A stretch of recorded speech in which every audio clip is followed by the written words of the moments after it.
সমস্ত প্রশংসা ও সমস্ত তারিফ সে মহান আল্লাহ সুবহানাহু ওয়া তাআলার জন্যই, যিনি আমাদের খুতবার পূর্বে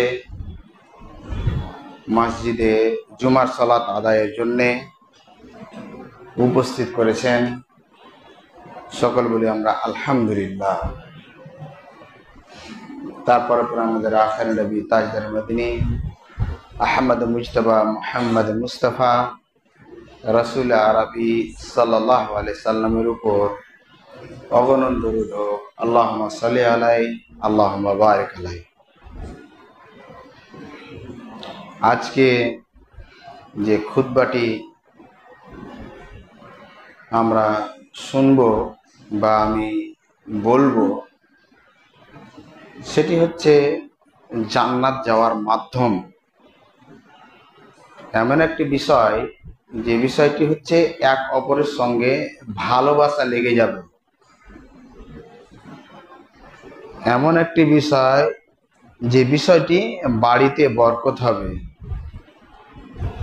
এমন একটি বিষয়, যে বিষয়টি মানুষের এক অপরের উপরে মানুষের হক আছে, আপনি বাধ্য সে কাজটি করতে।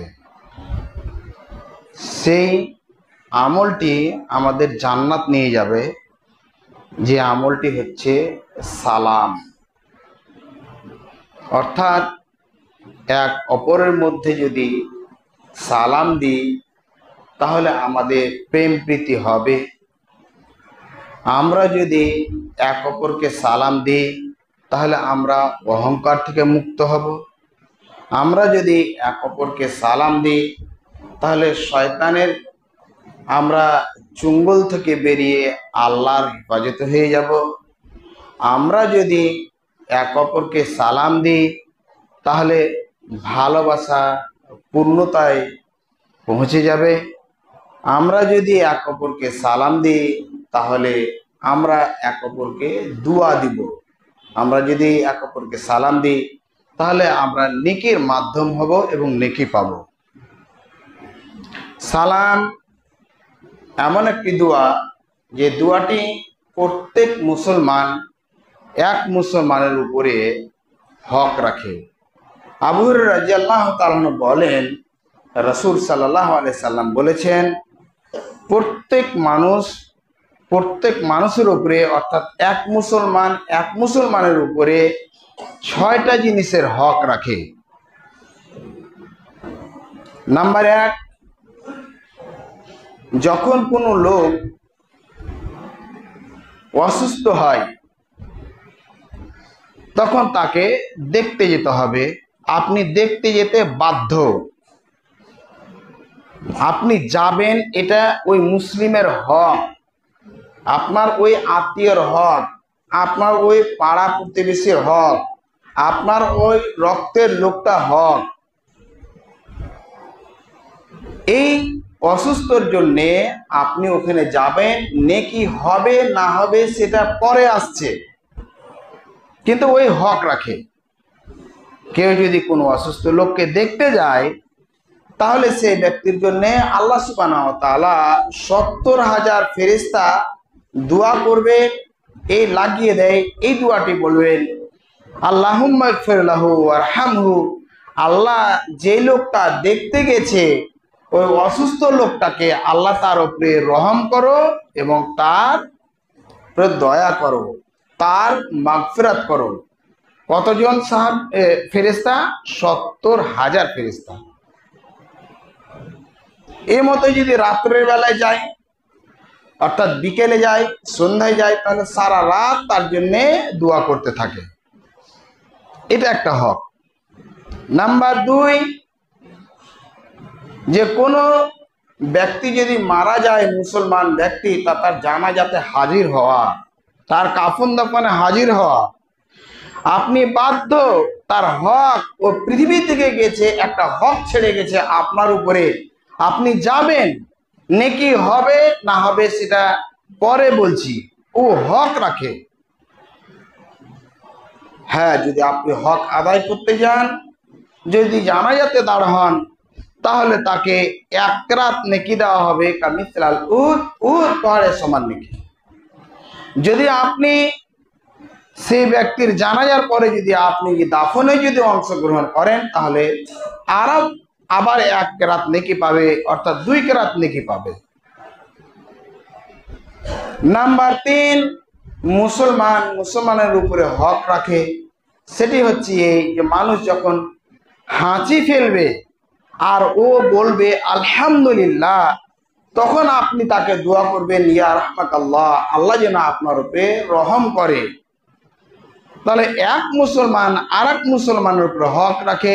তৃতীয় হক, যে ওই ব্যক্তি হাঁচি ফেলেছে আর আলহামদুলিল্লাহ পড়েছে, তা আপনি তার জবাবে ইয়া রাহমাকাল্লাহ বলবেন, এটা তার হক, তাকেও দোয়া দিতে হবে।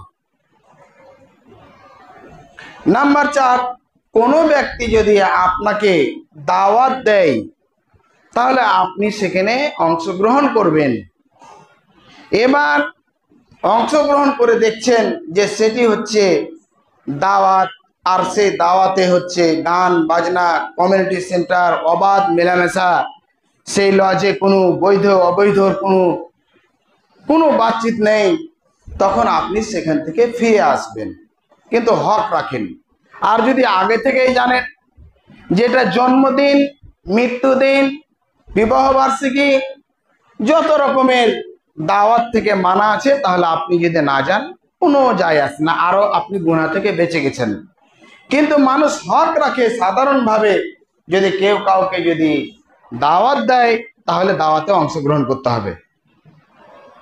এ মুফতি সাহেবের বেটা মুফতি সাহেব শুনে নিয়েছে, যে বলছে কোথায় গেছিলা, তো বলছে যে আমি ওই বিবাহ বার্ষিকী ডেকেছিল বন্ধু, তো সেখানে গেছিলাম।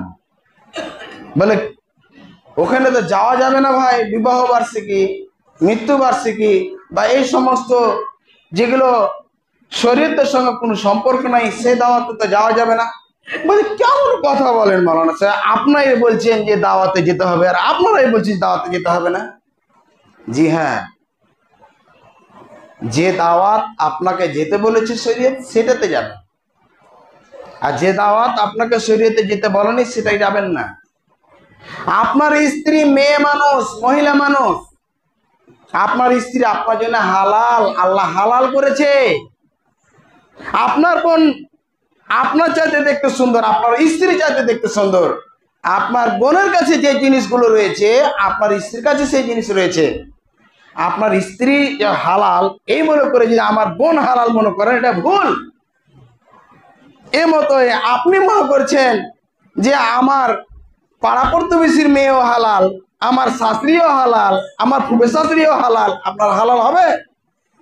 সবই হালাল যদি মনে করেন, তাহলে তো গেল।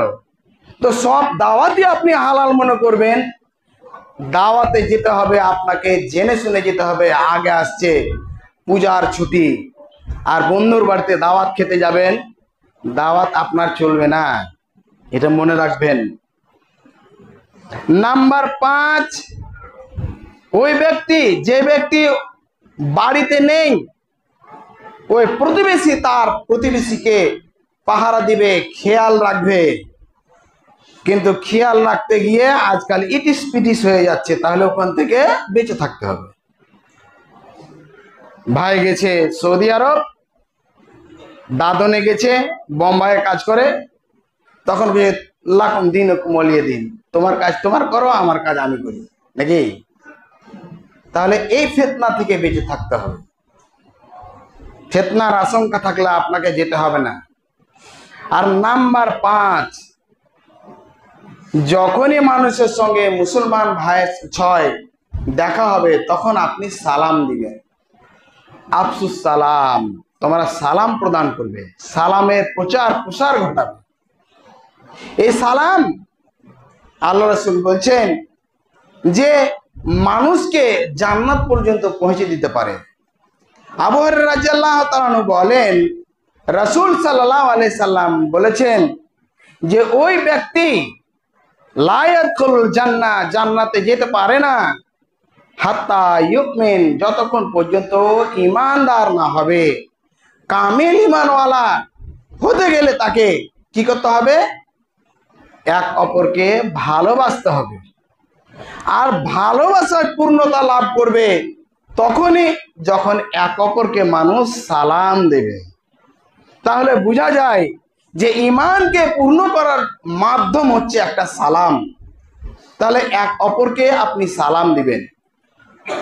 উমামা বাহিলি রাদিয়াল্লাহু তাআলা বলেন, রাসূল সাল্লাল্লাহু আলাইহি সাল্লামকে জিজ্ঞাসা করা হলো, সুইলা রাসূলুল্লাহ সাল্লাল্লাহু আলাইহি সাল্লাম, আল্লাহ রাসূল আপনি আমাকে বলে দেন আইয়ুল আমাল আফজাল, উত্তম আমলগুলো কি কি? তো আল্লাহ রাসূল বললেন যে আফসুস সালাম, তোমরা এক অপরকে সালাম দাও। সালাম যাকে আপনি চেনেন, মানে আরাফতা, আপনি যাকে চেনেন, অমাল্লাম তারিক, বা আপনি তাকে চেনেন না, বুঝতে পারছেন যে লোকটা কি মুসলিম, আপনি সালাম দেবেন। এতে কোনো বাধা নেই। আপনি ভাববেন না যে আমাকে সালাম দেবে, আমি তাকে সালাম দিব, এটা কেমন হয়? ও তো আলগা মানুষ, টাউনে এসেছে, আর আমি একটা হাজি সাহেব মানুষ। সমস্যা হয়ে গেছে যে আল্লাহ সুবহানাহু ওয়া তাআলা এখন অনেক মাধ্যম করেছে, টাকা পয়সারও ফরাওয়ানি হয়েছে, প্রশস্ত ঘটেছে। আগে একটা দুটা গ্রামে হাজি সাহেব হতো, দেখতে যেত, আর এখন আল্লাহর রহমতে বছরে বছর হজে যাচ্ছে। আরো যাক, আল্লাহ যেন তৌফিক দান করেন আল্লাহ। কিন্তু কিছু লোক হাজি সাহেব হয়ে এসে ও মাথায় চেপে গেছে, ও মাথা থেকে নামতে চায় না, একদম চড়ে আছে। আরে ভাই, মাথা থেকে চড়ে আসে, নামো। কার ঘাড়ে চড়ে আছো তুমি? কেন? অহংকার।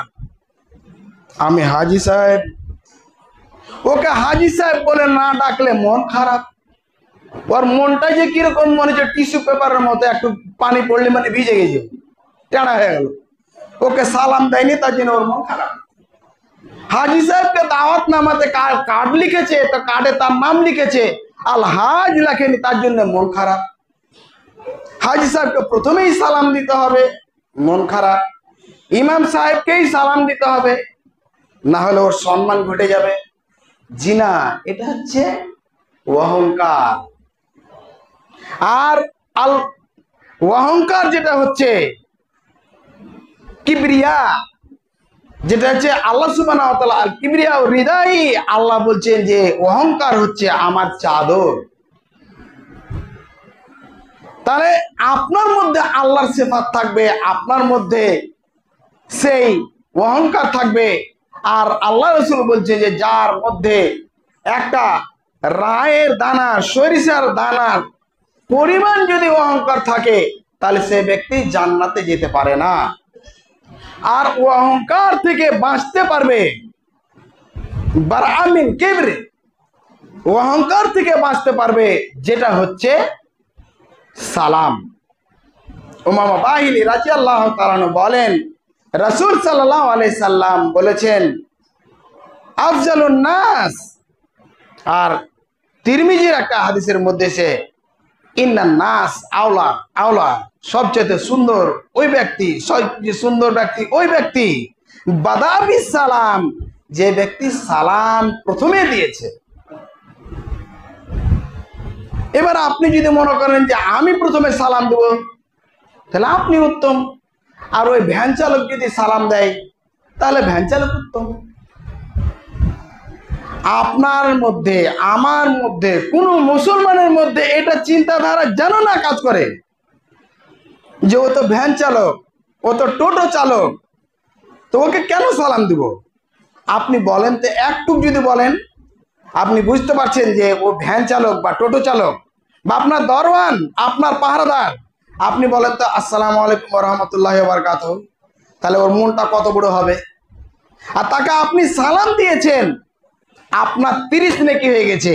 আমি যে হাদিসটা বললাম, রাসূল সাল্লাল্লাহু আলাইহি সাল্লাম বলছেন যে ব্যক্তি, এক ব্যক্তি এলো, আসার পরে বললেন আসসালামু আলাইকুম, ফাজালাসা, বসে গেল, ওয়াকাল রাসূলুল্লাহ সাল্লাল্লাহু আলাইহি সাল্লাম, আল্লাহ রাসূল বললেন কি আশারা, 10 নেকি। আশারা মানে 10। আল্লাহ রাসূল পরে বলছেন যে 10 মানে হচ্ছে কি, প্রশ্ন করা হলো তখন বলছে 10 নেকি। দ্বিতীয় ব্যক্তি যখন এলেন বললেন আসসালামু আলাইকুম ওয়া রাহমাতুল্লাহি ওয়া বারাকাতুহু। তো রহমাতুল্লাহ যখন বলেছিলেন তখন বললেন 20, মানে 20 নেকি পেল। ওয়া বারাকাতুহু যখন বললেন তখন 30 বলেছিলেন, অর্থাৎ 30 নেকি পেলেন। তাহলে আপনি প্রথমেই যখন বাড়ি থেকে বের হচ্ছেন তখন আপনার শুরু হচ্ছে নেকি দিয়ে, আসসালামু আলাইকুম ওয়া রাহমাতুল্লাহি ওয়া বারাকাতুহু।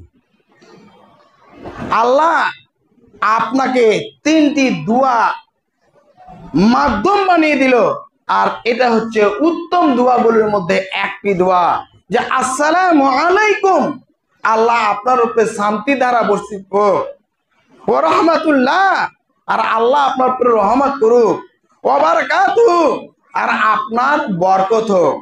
আজ আপনি মৌলানাকে বলছেন মৌলানা সাহেব বাড়িতে বরকত নেই, টাকা খুব কামাই। আপনি পীর সাহেবকে হাত দিয়ে দিয়ে বলেন যে পীর সাহেব দোয়া করবেন, টাকা খুব কামাচ্ছি, কোম্পানিতে এটা করছি, ব্যবসাতে এটা করছি, কিন্তু বরকত নেই। আরে বরকত নেই, বরকত নেই, বরকত নেই, আপনি সালাম দেন না। আল্লাহ নিজে বলছে, আনাস রাদিয়াল্লাহু তাআলা আনহু বলছেন, ইয়া আনাস ইযা দাখালাল বাইত, তুমি যখন বাড়িতে প্রবেশ করবে তো ফাসাল্লিম, তুমি সালাম দিবে, মিন আহলিকা, তোমার পরিবারের উপরে। তাহলে পরিবারকে সালাম দিতে হবে। এতে কি হবে? তাহলে পরিবারকে সালাম দিলে বরকত হবে। সমস্যা তো হচ্ছে এই যে সালাম পরিবারকে দেওয়া হয় না, দিতে পারে না। এটা একটা মান সম্মান নাকি? এই কোন যে মান সম্মান, যে বাড়িতে নিজের দুয়াটা নিজে দেয় না। আচ্ছা আপনি বলুন তো, যে আপনার জিনিসের উপরে, আপনার দুয়ার উপরে, আপনার সম্পদের উপরে বেশিরভাগ কে হক রাখে?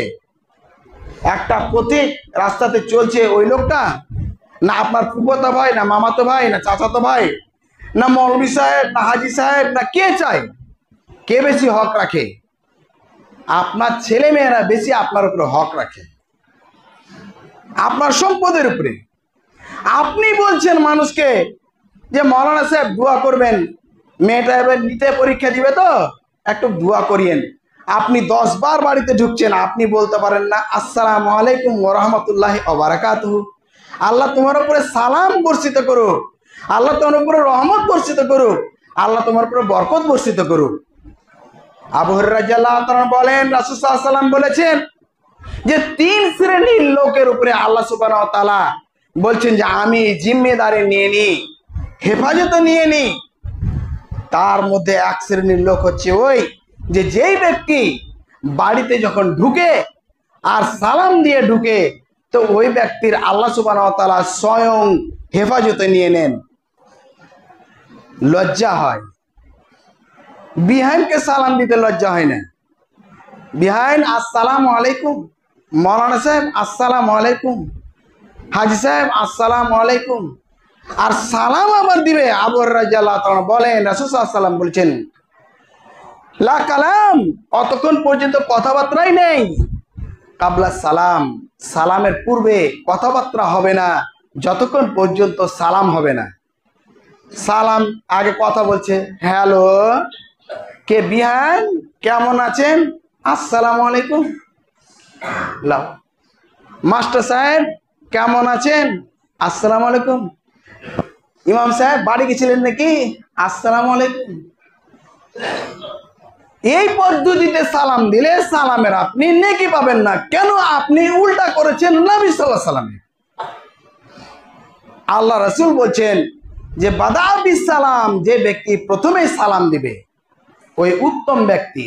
আনাস রাদিয়াল্লাহু তাআলা বলেন, রাসূল সাল্লাল্লাহু আলাইহি সাল্লামকে আমরা কোনোদিন আগে সালাম দেওয়ার চেষ্টা করতাম তো কোনোদিন পারিনি, আল্লাহ রাসূল আমাদেরকে সালাম দিতেন।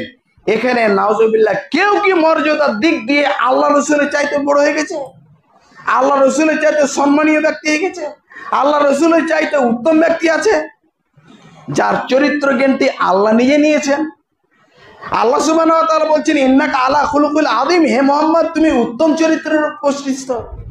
আল্লাহ রাসূল নিজেই বলছেন উতিম্মা মাকারিমাল আখলাক, আমি উত্তম চরিত্রের পূর্ণতার জন্য এসেছি।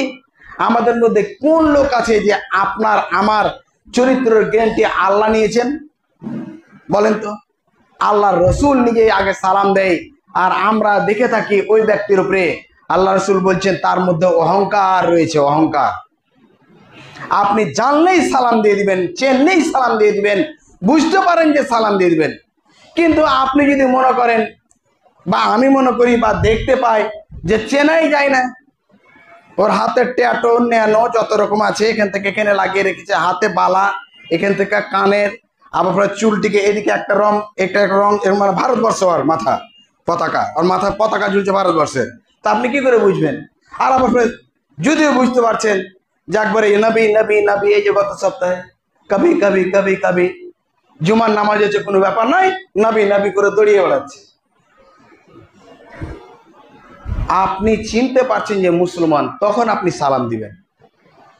অজানা ব্যক্তি আপনাকে ফোন করেছে, নাম্বার সেভ নেই, জি বলেন জানাব কে আছেন, যদি জানেন আপনার সেভ করা আছে তাহলে আসসালামু আলাইকুম প্রথমেই আপনি দিবেন। আপনি প্রথমে গেম খেলবেন, প্রথমে একদম আপনার শট, আপনারই হচ্ছে প্রথম পাহল হবে। আসসালামু আলাইকুম ওয়া রাহমাতুল্লাহি ওয়া বারাকাতুহু। সালাম দেওয়ার আবার কিছুগুলো পদ্ধতিতে ভুল।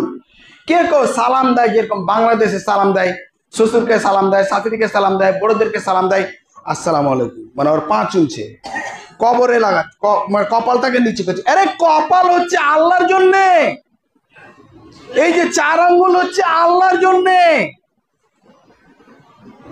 আপনি কপালে চুমা দিতে পারেন, ফাতেমা রাদিয়াল্লাহু তাআলা আনহা চুমা দিয়েছেন, আপনি শ্রদ্ধেয় লোক হলে। যেরকম আপনি সৌদিতে দেখবেন বড়দেরকে, বড় আলেমদেরকে, মেহমানদেরকে চুমা খায় উপরে, এই জায়গায় কপালে চুমা খায়, গালে গালে লাগায় চুমা খায়, আর আপনি যে মাথা নিচু করছেন। আল্লাহ বলছেন লাকাদ খালাকনাল ইনসানা ফি আহসানি তাকওয়িম, আমি তোমাকে উত্তম দিল ডোল করে তৈরি করেছি, সবচেয়ে আশরাফুল মাখলুকাত, অগণন মাখলুক রয়েছে তার মধ্যে উত্তম করে তৈরি করেছি। যতই শক্তিমান প্রাণী হোক না কেন, যেটা হচ্ছে হাতি, সেই হাতিকে নিচে মুখ করে খেতে হয়, তার কপালকে ঝুঁকিয়ে দিতে হয়। যতই উঁচা হোক না কেন জিরাফ, তাকে তার মাথাকে নিচে নামাতে হয়। যতই সে রয়্যাল বেঙ্গল টাইগার এবং যতই সিংহ হোক না কেন, শক্তিমান হোক না কেন, তাকে নিচে মুখ করে খেতে হয়। আর আল্লাহ আপনাকে তৈরি করেছে খোলাকাল ইনসান দাইফা, কমজোর করে, তারপরেও আল্লাহ সুবহানাহু ওয়া তাআলা রিজিককে আপনার হাত দিয়ে মুখে উঠিয়ে দেয়। আর এই মাথাকে আপনি ঢেকে দিবেন, আসসালামু আলাইকুম করবেন, মাথাতে গিয়ে আবার চুমা খাবেন, এটা না। এ কপাল আল্লাহর জন্য ভাই, এ কপাল আল্লাহর জন্যই হবে। সালাম যখন দিবেন বলবেন আসসালামু আলাইকুম ওয়া রাহমাতুল্লাহি ওয়া বারাকাতুহু। সালামের আবার একটা পদ্ধতি রয়েছে, যেটা একটু বলবো তারপরে শেষ করবো, আল্লাহ যেন তৌফিক দান করেন, আল্লাহুম্মা আমিন।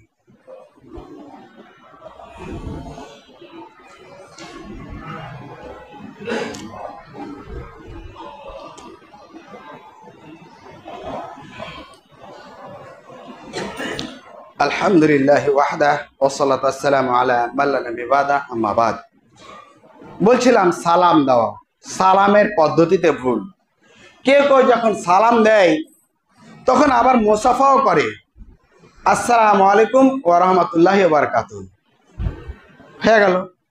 আল্লাহ রাসূল বলছেন যে যে ব্যক্তি সালাম দিল আর মুসাফা করলো, মুসাফা করার পরেই যেমনই হাতটাকে খুললো, দুজনের গুনাহকে আল্লাহ সুবহানাহু ওয়া তাআলা সঙ্গে সঙ্গে মাফ করে দেন, আলহামদুলিল্লাহ। তাহলে সালাম দিলে, মুসাফা করলে আল্লাহ সুবহানাহু ওয়া তাআলা তাদের দুজনের গুনাহকে মাফ করে দেয়। এই পদ্ধতি জানা নেই, এই পদ্ধতি উচ্চারণ করে বলা নেই, আমাদের তো জানা নেই, আর জানেতে ভুল তরিকায় জানে। যেরকম সালাম দিল আসসালামু আলাইকুম ওয়া রাহমাতুল্লাহ, তখন সে বলবে যে ইয়াগফিরুল্লাহ লানা ওয়া লাকুম। সালামের উত্তরে বলছে ইয়াগফিরুল্লাহ লানা ওয়া লাকুম, মুসাফা করার পরে তার দলিল নাই কিন্তু চলে। আবার এটা ডাউন হলো, আবার বলছে আসসালামু আলাইকুম ওয়া রাহমাতুল্লাহি ওয়া বারাকাতুহু, তখন আবার বলছে যে নাহমাদুল্লাহি ওয়া নাস্তাগফিরুহু, এটাও নাই। এবার সালাম যখন দিবে তখন আবার দু হাতে দিয়ে একবারে জুত করে ঝুঁকালো, এটাও নাই। আবার সালাম দিবে তখন আবার এরকম করে সালাম দিবে, আবার সালাম দিবে তখন আবার সালাম দেওয়ার পরে কি কোনো হাদিস দ্বারাই নেই। আপনাকে আল্লাহ রসুল শুধু বললেন আসসালামু আলাইকুম ওয়া রাহমাতুল্লাহি ওয়া বারাকাতুহু, আপনি বলে মুসাফা করবেন, ওই ব্যক্তি ওয়ালাইকুম সালাম ওয়া রাহমাতুল্লাহ বলে মুসাফা করবে, আর সে এই দুয়া তিনটা বলবে, দুজনের গুনাহ মাফ। আর আপনি যদি বলে শুধু দু হাত লাগিয়ে দিলে বলেন আসসালামু আলাইকুম ওয়া রাহমাতুল্লাহি ওয়া বারাকাতুহু, একদম চেপে জি না বললে হয় কি মালা ভালো একবার ধরে একবারে বললেন।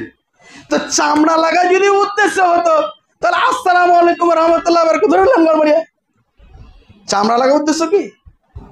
যদি শক্ত করে চাপাই যদি উদ্দেশ্য হতো আসসালামু আলাইকুম ওয়া রাহমাতুল্লাহি ওয়া বারাকাতুহু দিলেন 61 লাখ, তাহলে বেশি হয়ে লাগতো, সেটা তো উদ্দেশ্য নাই। আসসালামু আলাইকুম উদ্দেশ্য হলো এক অপরের সঙ্গে মহব্বত হবে, এক অপরের সঙ্গে কিবরিয়া অহংকার দূর হয়ে যাবে। আসসালামু আলাইকুম মানে হচ্ছে এই যে আপনার আমার গুনাহ মাফ হয়ে যাবে। আসসালামু আলাইকুম মানে হলো এই যে ঈমান পূর্ণতা পাবে। আসসালামু আলাইকুম মানে নয় যে দু হাত লাগাতে হবে, আসসালামু আলাইকুম মানে নয় যে তাকে বেশি করে চাপতে হবে, আসসালামু আলাইকুম মানে এটা নয় যে সে বুকে লাগাবে মাথা ঝুঁকাবে।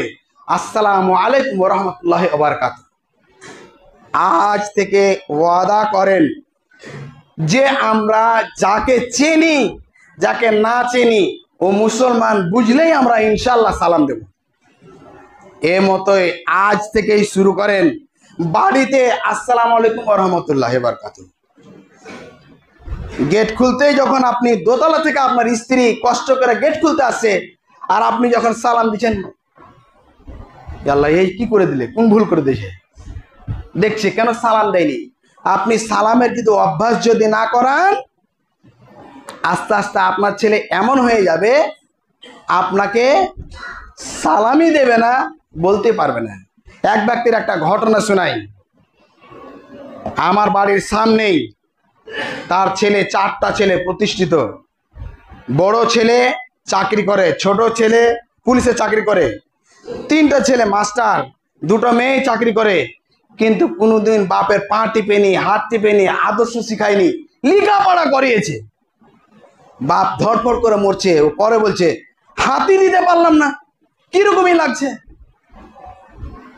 এরকম অনেক বাড়িতে আছে, বাচ্চা বাপকে বাপ বলে না, যখন একটু বড় হয়ে গেছে তখন বাপ আফসোস করে, মৌলানা সাহেব বেড়াটাকে বলান তো, যদি আপনি যদি বলাতে পারেন এবারটা তুই যদি আমাকে বাপ বলে দিতে পারিস তাহলে আমি তোকে কিন্তু অ্যাভেঞ্জার নিয়ে দেবো, তুই যদি বলিস বাপ তাহলে তোকে আমি মারুতি কার নিয়ে দেবো। ওর বাপের স্বাদটাও নাই, কেন? অভ্যাস করায়নি, অভ্যাস করায়নি। আপনি কোনোদিন বলেছেন আব্বু শুনো তো, আব্বু এই টুপিটা সাফ করো তো বেটা, টুপি কালো নেই, আব্বু আঙ্গুলগুলো টানো তো বেটা। আদর্শ শিষ্টাচার।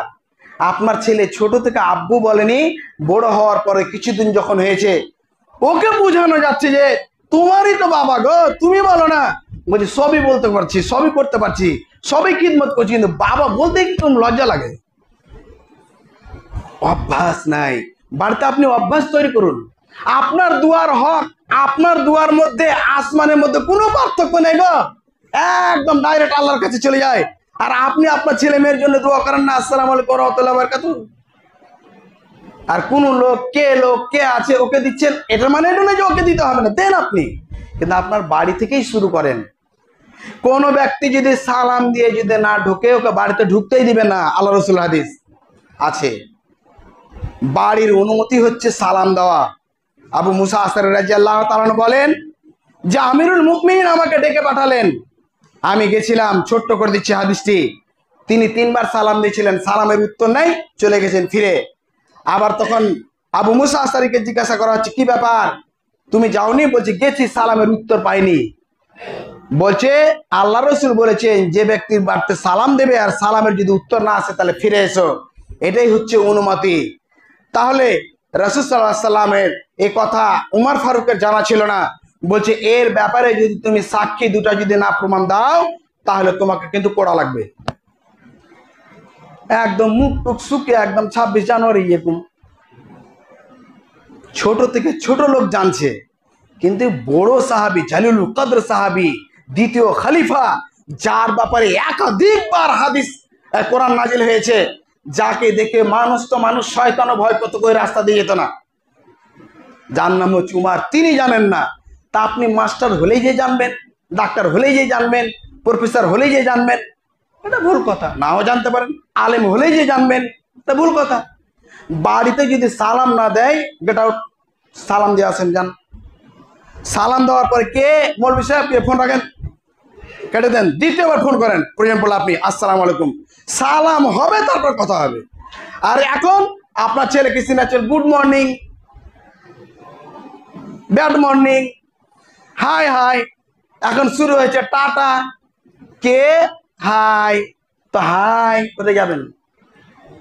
সালাম দেন, সালামের অভ্যাস করেন, শিষ্টাচার করেন, পরিবারকে গঠন করেন। আল্লাহ যেন আমাদের তৌফিক দান করেন। আমি আল্লাহ যেন আমাদের বেশি বেশি করে প্রেম প্রীতি ভালোবাসা যেন জাগায়, সে মতো আমল করা যেন তৌফিক দান করেন। আল্লাহ আল্লাহ আমাদের মধ্যে যে লোকগুলো অসুস্থ রয়েছে, আল্লাহ তুমি সুস্থতা দান করো। আল্লাহ যে লোকগুলো ঋণগ্রস্ত রয়েছে, ঋণকে পরিশোধ করার তৌফিক দান করো। আল্লাহ আমাদের মধ্যে বাড়িতে বরকত দিয়ে দাও। আল্লাহ আমাদেরকে ইমানদার বানিয়ে দাও। রাতের অন্ধকারে দিনের আলোতে যা ভুল করেছি আল্লাহ তুমি মাফ করে দাও।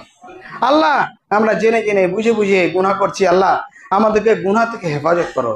আল্লাহ চুরি থেকে, জেনা থেকে, সুদ থেকে, যত রকমের পাপ রয়েছে আল্লাহ তুমি পাপ থেকে আমাদেরকে হেফাজত করো। আল্লাহ এ আল্লাহ তুমি আমাদের মিনাল জিন্নি ওয়াল ইনস, মানুষ এবং জিনের মধ্যে যা অনিষ্ট রয়েছে আল্লাহ ওই ওয়াসওয়াসা থেকে আমাদেরকে হেফাজত করো। আল্লাহ আমরা যেন মরার সময় কলম নসিব করি। আল্লাহ যেন আমরা পুরুষরা চট করে পার হয়ে যায়। আল্লাহ যেন হজ করতে যেন পানি পান করতে পারি। আল্লাহ যেন ডান হাতে আমল নটুকু পাই। আল্লাহ যেন সবাই যেন জান্নাতুল ফিরদাউসে যেন অংশগ্রহণ করতে পারি। আল্লাহ যে দোয়াগুলো চাইলাম আল্লাহ তুমি দিয়ে দাও, আর যে জিনিসের প্রয়োজন রয়েছে আল্লাহ তুমি আমাদেরকে আবার দিয়ে দাও। যে জিনিসগুলো আমাদের দরকার নেই সেকে হেফাজত করো। আমা তৌফিক ইল্লা বিল্লাহ, রাব্বানা তাকাব্বাল মিন্না ইন্নাকা আনতাস সামিউল আলিম ওয়া তুব আলাইনা ওয়া আনতা আত-তাওয়াবুর রহিম। সাল্লাল্লাহু আলা খাইরিল কালকিহি মুহাম্মাদিন ওয়া আলা আলিহি বিরহমাতিকা ইয়া আরহামার রাহিমিন।